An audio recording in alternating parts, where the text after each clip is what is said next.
Hey, what is up, everybody? I am here to give you my WWE Smackdown review for September 3rd, 2015. And we had Jimmy Uso, Rich Brennan, and Jerry the King Lawler on commentary for the show. And the show kicked right off with the New Day promo. And the New Day consists of Xavier Woods, Kofi Kingston, and Big E.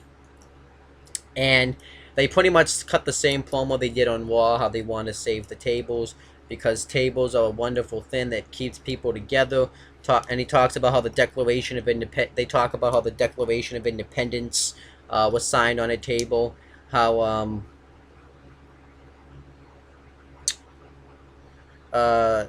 somebody called, like the commentator that called the man walking on the moon was done on a table.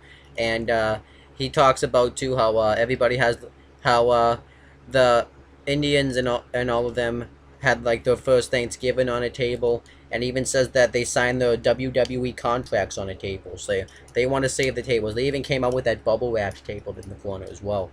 And then the Dudley Boyz, which consist of Bubba Ray Dudley and Devon Dudley, they come out and say that they beat the tag team champions, so they've earned themselves a tag team title shot, and they want to become the 10-time WWE tag team champions, and they're going to do it by putting them through a table. They even play the footage of when they gave the 3D to Xavier Woods through the table. And then the primetime players, which consist of Darren Young and Titus O'Neil, come out and say that, I don't know how you guys used to do things in the Attitude Era, but nowadays you have to earn your shot. And right now you guys are going to be at the back of the line because they have a rematch for the WWE Tag Team Championships. And then it ends up turning into a match, the Dudley Boyz versus the Primetime Players, with the New Day on commentary for this match. This was an okay match here. What hurt the match was that the New Day were on commentary because they were being so annoying. But other than that, this ended up being a pretty good match. One good spot in the match was when the Dudleys, Bubba Ray did a back suplex, and Devon did a neck breaker as he did it. I thought that was cool. And then Titus O'Neil gets the hot tag on Bubba, and then eventually the Dudleys hit the 3D on Titus O'Neil for the win, and I thought this was cool here. And then afterwards,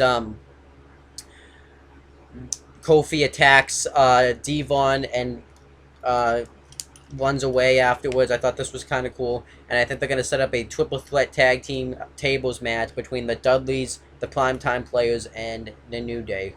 And I'm looking forward to that match. I thought this was good stuff, and I like that they kicked it off with a tag team, with the focus on the tag team division. It was kind of cool. And the New Day are trying to make this gimmick work. I think that's insane. They're talking about how they want to save tables, but it's not the worst shit they've done. So, but they're still annoying. And then the New Day get interviewed afterwards. They're celebrating and all happy that they stuck it to the Dudley Boyz. And Renee Young comes up and tells them that they have a match. And Kofi's like, well, I think you're mistaken. You have the wrong team. And she's like, no, tonight you guys have a match against Roman Reigns and Dean Ambrose. And Xavier Woods was playing the trombone. And when that happens, he plays like that song when something goes wrong in like a TV show. Like, dun, dun, dun, with the trombone. I thought that was kind of cool. And then we were supposed to have Stardust versus Neville. And before the match starts, the Ascension, which consists of Connor and Victor, attacks Neville from behind. They beat the crap out of him. And Stardust says that you've gotten too close to the fire here. You should have just walked away while you had the chance. And now I want you to meet my new cohorts, the Ascension. And then the Ascension hit the Fallen Man on Neville. And then that was it. So I'm actually happy they're doing this. I thought this was pretty cool. They're going to finally do something with the Ascension. And I think this is going to be kind of cool with this stable. I think Neville's going to find two other guys. Maybe, I'm not really sure. But Neville's going to find two other guys in like a 6-man tag team match. And I'm actually enjoying this Neville Stardust feud. I'm glad they're continuing it. And it's been pretty cool. It's just simple booking. So I'm fine with it. And then Cesaro gets interviewed. And he talks about, even though that his ribs got injured, that life in the WWE is about ups and downs, and he has to bounce back from them. And he says that tonight he's going to beat Sheamus, and Sheamus says it is what it is. And he talks about how Cesaro is good, the fans like him, but he's just not good enough. And then Cesaro says, I get what the fans are saying, because when they say you look stupid. And then Sheamus says, this is truly going to be entertaining. it did hype me up to see the match because they're having a match, so I thought that was kind of cool. So then we got that match. It was Sheamus versus Cesaro. Good match here. The crowd is chanting, "You look stupid." It's Sheamus, and Sheamus gets on the mic and says the same thing he said at SummerSlam, that the crowd actually looks stupid. I thought that's cool. And then Cesaro tries to chase him around afterwards, and then he kicks Sheamus' ass for a while. And then Sheamus, Cesaro tries to suplex Sheamus outside the ring, then Sheamus lifts him up and sends Cesaro whips first into the turnbuckles, and he dominates Cesaro for a while. And then Cesaro starts going off on Sheamus. He hits the uppercut into the barricade, and they get back in the win. Cesaro tries to win with the roll-up, but Sheamus kicks out. And Sheamus gets Cesaro into the Texas Cloverleaf, but Cesaro counters it with a pin. I thought that looked really cool. And then Cesaro beats the crap out of Sheamus in the corner. The referee keeps pulling him back, and Sheamus hits the bro kick for the win. I wanted Cesaro to win because I do think Cesaro needs to get a big win soon at some point. Because he can have great matches, but if he doesn't win, he's just going to look like a loser. And that's kind of what he's looking like right now. But I understand putting Sheamus over. As much as I don't like it, he is the Money in the Bank winner. You got to make him look credible and like he's the threat to cash in for the WWE World Heavyweight Championship. If he's going to be a future WWE World Heavyweight Champion, you're going to make him look like a threat. I really don't want to see him win the title, though.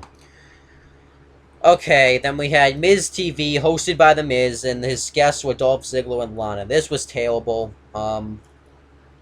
Miz talks about how there's controversy going on with this situation, how this is like an episode of Days of Our Lives, and if this is like an episode of Days of Our Lives, then I don't want to see that show, but I have a feeling Days of Our Lives probably does it better than the fucking WWE does, so, and he has the victim come out, Summer Rae, and Summer Rae comes out to her theme song, and she says that she lied about what happened with Dolph, how Dolph actually kissed her, and she was trying to seduce her, and she says that she's ashamed because she's with a good man, Rusev, who's treating her really well.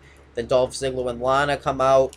Dolph Ziggler says that I can put a restraining order on you, and Lana and Summer Rae says that I could that Dolph and Summer Rae's relationship's always been off and on, and the proof that she uses to show was last year when Summer Rae kissed Dolph Ziggler, but it was last year. It was before they were dating. So then Lana beats the crap out of Summer Rae, and it ended up giving her a black eye, and then that was really it. The Miz was pretty terrible. He was being pretty annoying, talking about, saying how juicy it was. Dolph Ziggler, I feel bad for the guy. He fucking re-signed his contract, and he signed up for this. I totally think Dolph Ziggler, once his contract is up again, is not going to re-sign this time. The guy should have just left. I don't know why he re-signed his contract, if this is what the shit they were going to do with him. This is just terrible shit. I don't like it. Dolph Ziggler deserves better.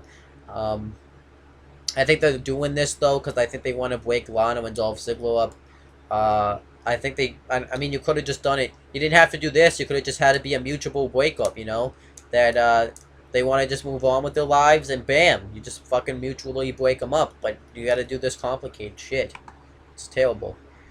And then we had R-Truth versus Bo Dallas. This was okay here. Bo Dallas was really aggressive in this match, and he wins with a swinging neckbreaker from the ropes, and then afterwards he attacks R-Truth again and does the neckbreaker off the ropes again. I thought this was cool, and I hope they do something with Bo Dallas, but I doubt it. I think they're just gonna, he's just always gonna be a guy that is pretty much gonna be in this spot, like lower mid-card status, so it's kind of a shame.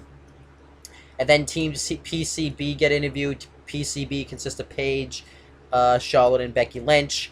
And Paige is happy because now that this whole Divas Revolution started, if you want one of the Bellas, then you were a target, but now it's the other way around. Now they're the target because they have the Divas title. And Becky Lynch is happy and Paige is happy that even though she's not the #1 contender, that Charlotte and somebody from PCB is getting a shot at the Divas title. And Becky Lynch even says that even though Charlotte won and we all win, and I think she references that they're going to get equal opportunities if Charlotte wins the Divas title. And Charlotte says that I'm not going to underestimate Nikki Bella, because she is the Divas champion for a reason, and we know what that reason is if you think about it, if you know what's going on backstage. But Charlotte says that she didn't underestimate me, and I'm going to become the new Divas champion. And then Team Bella, which consists of Nikki and Brie, the Bella twins, and Alicia Fox, come up and talks about how that win meant nothing on Raw because she's been the longest reigning Divas champion, even though she doesn't fucking defend the thing. And Charlotte says that she is send a petition into the Authority, and she wants to have a Divas title shot before Night of Champions, because by the time Night of Champions come around, Nikki Bella would have already been the longest reigning Divas champion. So she wants to do that, and Team Bella's like, well, you can't do that. And Charlotte says, well, I did. I thought this was actually kind of, I bet, pretty good interview segment. And then we had Tamina Snuka. They just called her Tamina, though. They left the Snuka name out for obvious reasons. But we had Tamina Snuka with Sasha Banks and Naomi versus Charlotte with Paige and Becky Lynch. And Charlotte wins with natural selection. This was actually alright. And this made Charlotte look really strong by beating a big girl like Tamina. And then afterwards, Team Bella comes out, stands on the stage. And I think this is done to show how many days Nikki Bella has until she becomes the longest reigning Divas champion. It's 11 days. I don't think they're going to end up doing the title match on Raw, or, you know, on before Night of Champions, because I think they want to put that on the pay-per-view. But I hope that Charlotte does end up winning the Divas title, because I really think she deserves it. I don't think Nikki Bella even deserves to have the longest reign, just because I don't think she's that good. She has improved, but, you know, not immensely. I think Charlotte deserves it. She's paid her dues. She just is, I mean, she's a fucking workhorse, so I think Charlotte deserves to hold the Divas title. Next was Kevin Owens got interviewed, and he talks about how he beat the so-called Swiss Superman twice, and now he's going to move on, and he says that he's going to move on to people that make fun of it the way he looks, because everybody's always tried to put him down the way he looks, but look, now he's on the main WWE roster. But he says he's going to put down people.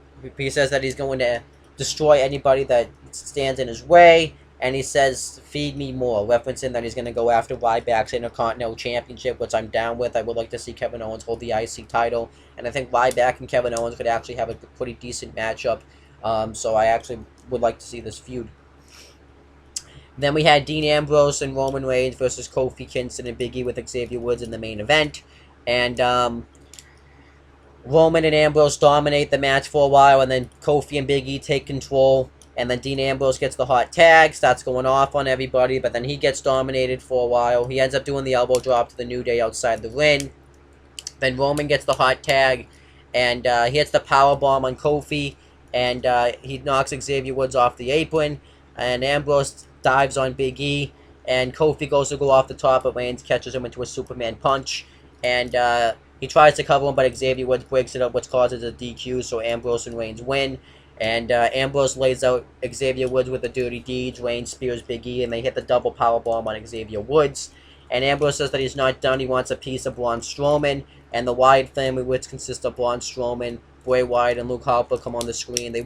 Reigns and Ambrose originally wanted to have the match right then and there. But Wyatt says that he likes to see them in a vulnerable position. And he says that he's the one that controls this game. This is his game. And he says that they're going to have a match at Night of Champions. I think it's going to be a handicap match or a tag team match with Harper and Braun Strowman. I think it's a handicap match, though, which I'm fine with. And then afterwards, Braun Strowman takes his sheep mask off and says, run. And then that was it there.